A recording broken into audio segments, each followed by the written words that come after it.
Ladies and gentlemen, I am Yusril, the game is World of Warships, and welcome to Ranked Battles. Season 5 has started, it is running through October and the first couple of weeks of November. For those of you not familiar with the rules, Ranked is 7v7. It is restricted to either Tier 6 at the lower tiers or Tier 8 mid to upper. And the matchmaking is somewhat more rigid. It will always match you by type, so destroyers will always face destroyers, cruisers, cruisers, battleships, and it will attempt to match classes wherever possible.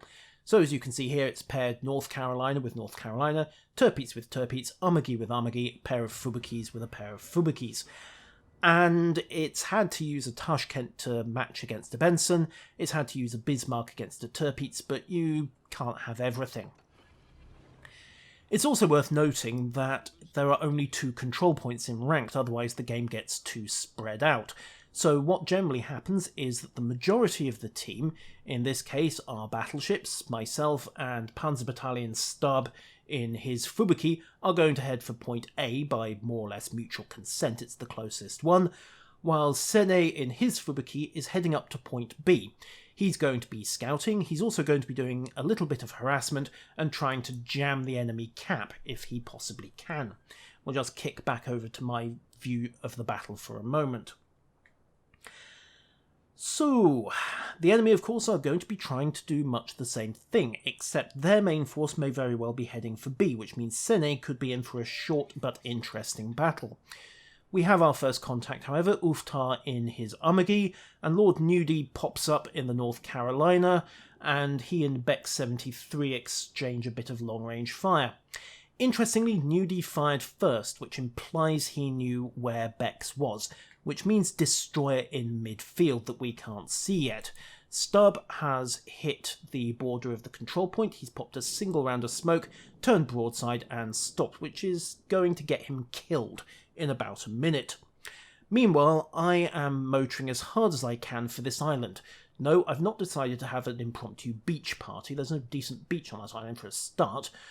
I actually have a cunning plan in mind. For one thing, I know that there's going to be gunfire heading for Fubiki because, well, he's basically put up a massive sign saying, "Destroyer here." For another thing, I've just popped my smoke launcher. First smoke cloud overlaps the island. There's now no chink in the curtain, and as I turn starboard, you can see that I'm laying a smoke cloud behind me and screening our battleships. Meanwhile, the inevitable is catching up with Panzer Battalion Stab, and boom.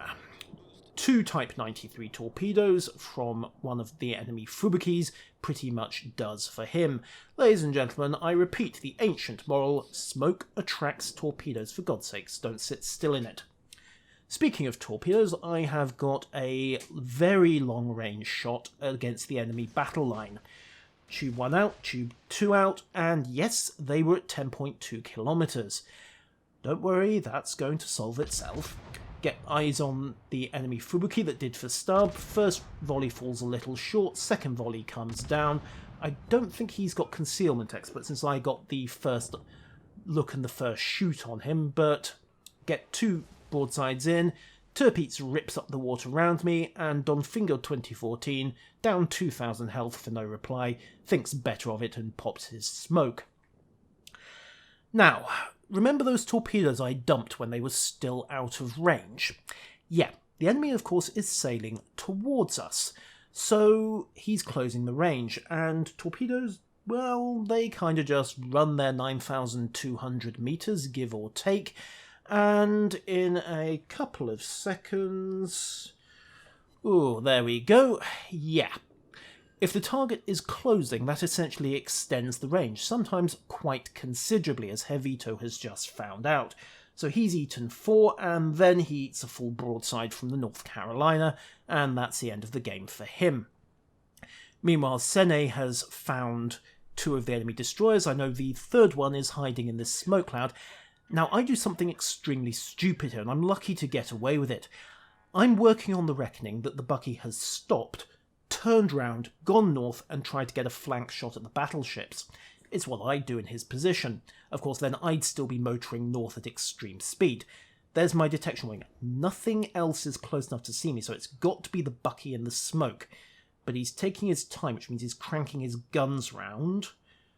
There we go. There's the first shot. On fire, get it out immediately. Destroyers don't have their hit points to waste. And, oh crap, you see those red things? Yeah, they look like torpedoes, don't they? Yeah, that Bucky looks very, very loaded. Why isn't he firing? Why isn't it? Oh, who cares? Just torpedo out. Widespread, so can't possibly miss. Only need one hit to kill a Bucky with a Mark 15. The other 3 were basically overkill. The reason why I'm not dead? You see those red triangles over there? He'd fired a second salvo about 45 seconds earlier. Despite what the client was showing me, his tubes were empty, which is going to be some consolation to Woodship 17, who just ate 2, I'm assuming they were Type 93s, given that we're in ranked and people tend to bring their A game. Meanwhile, focus back onto the battle line. We have got point A. We are 1 battleship up. They have traded a Fubuki for one of ours in effect, and the battleships are closing to combat range. Mangalho has taken himself a bit of a pounding, so it's time to repeat my earlier tactic. Close in, give the battleships a smokescreen, tell them what I'm doing in chat, which is absolutely critical, so they can adjust their own manoeuvres to compensate. And note I've actually told him how I'm going to do it as well. I'm going to cross his front from starboard, and then I'm going to dump smoke, which is about as informative as you can get. I don't want to fire. I've got 300 meters stealth on the Amagi. Quick look round, see what the other enemy destroyers are doing. Looks like Sene's getting himself into a gunfight with a Fubuki, and that Tashkent probably wants a piece as well, which is actually more interesting while I'm popping my own smoke. And yeah, Sene is in real trouble over there. Neferu dumps torpedoes at point-blank range, and there was basically nothing Sene could have done about that. So, good news, our battleships are presently protected. We know to a high degree of confidence that there's nobody round the flanks to see past this smoke. The problem is that I've got to turn behind the smoke, or I'm going to get too close to the enemy Amagi and I'm going to get spotted. And that means that for the moment, all we can provide spotting data on is the North Carolina. Lord Nudie, of course, has eyes on Woodship, which means that the other enemy battleships know about him as well. We pick up the other 2 battleships again. Luckily, they're behind islands. We also pick up the Tashkent briefly, and we pick up Neferu in the Fubuki, who's at 7,000 meters, and my next victim. And why is he not camouflaged? Well, I'm not going to question it. Open fire with the guns. This kind of close-range gun duel really favours Benson's rate over Bucky's weight. No, don't get insecure about that, please. So, he comes to a full stop, tries to pop smoke. It's not going to save him because he stopped before the smoke masked him. Should really have pulled quarter power just to avoid it, and turned a bit. So, that's the second enemy Fubuki out of the picture.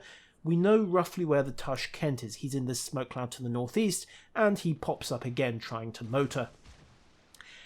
TDC is saying that he's trying to head southwest to begin with, although I don't believe that. I think he was just in reverse at the time, but nevertheless, put 1 spread of torpedoes down, just in case he gets ideas, and then we'll carry on round this way and pick him up with the guns. There we go. First salvo falls a little short, adjusts for range, second salvo comes in, and he's still firing at the battleships. Oh dear, oh dear, oh dear, that's my 3rd broadside unanswered.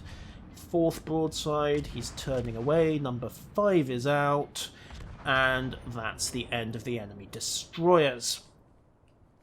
He did, however, get some torpedoes away, and, well, they're Russian torpedoes. Yeah, they're not great, but 9 kilometers, give or take.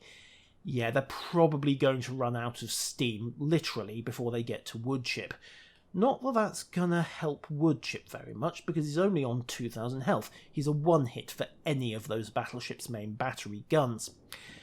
Bismarck is heading up under Tule 23. He's trying to close the range, and he's going to use the island to screen himself for the moment.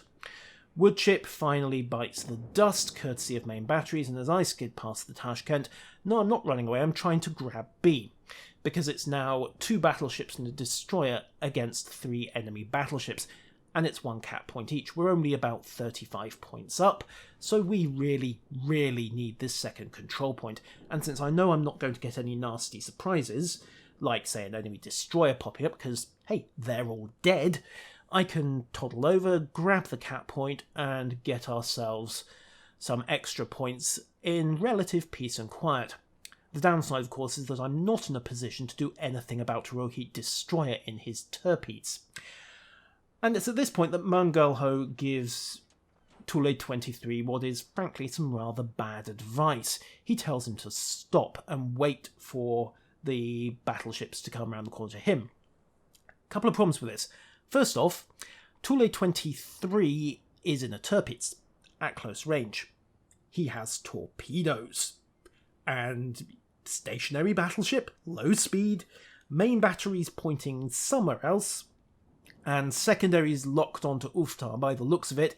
Yeah, you couldn't really ask for a juicier target, could you?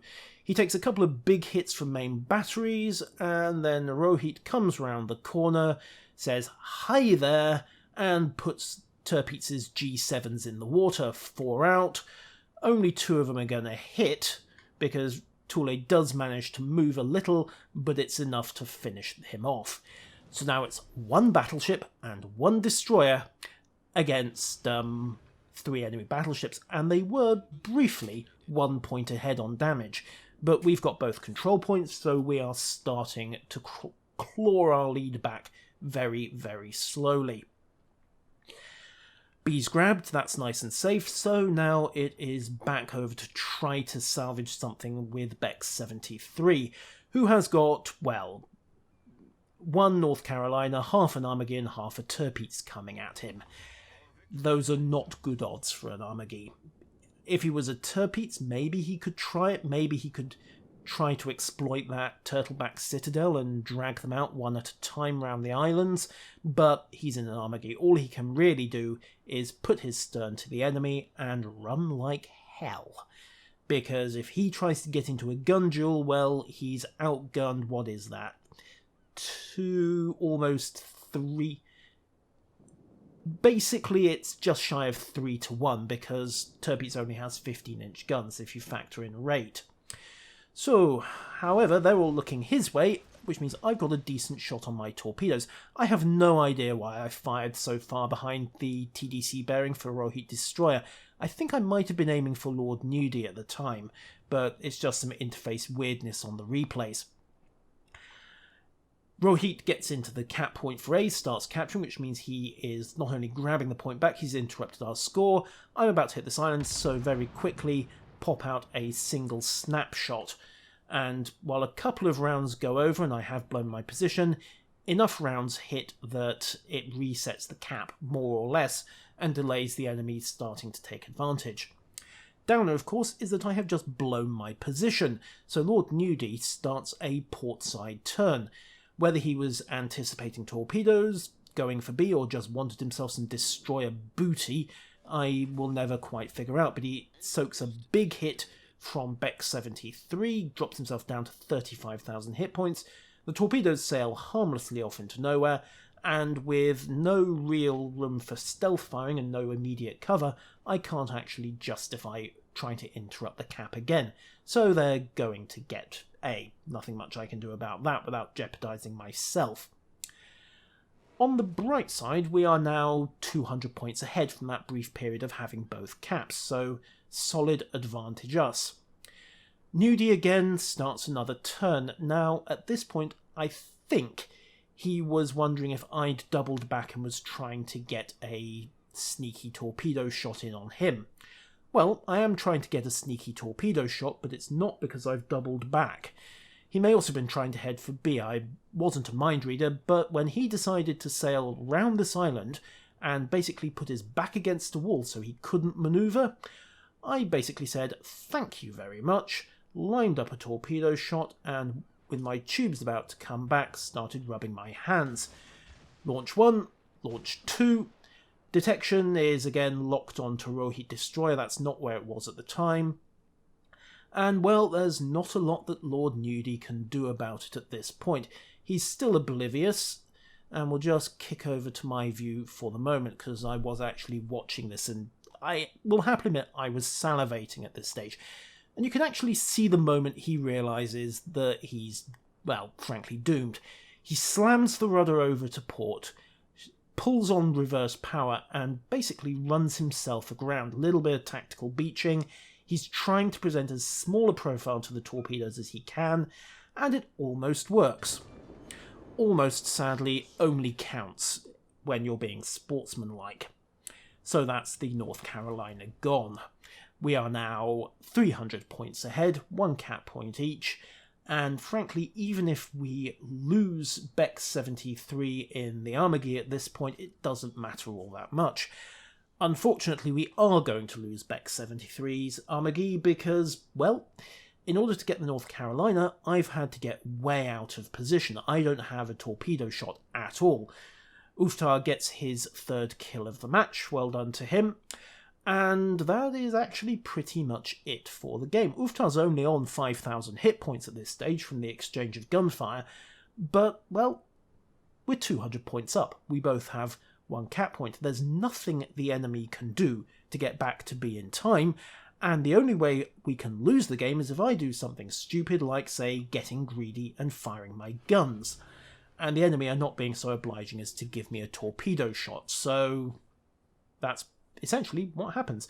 I do line up on the Armagie just thinking maybe he'll come round the island, but he thinks better of it and turns away, so no hope of a torpedo shot there. I haven't got advanced firing training on the Benson, so I'm out of stealth fire range of the Armagie, so no hope of a quick kill from the guns, and there's no point firing at the torpedoes except farming a little bit of inconsequential damage and blowing my position, because, well, it would tell them roughly where I was, even if I wasn't popping up on the map with a neon sign over my head.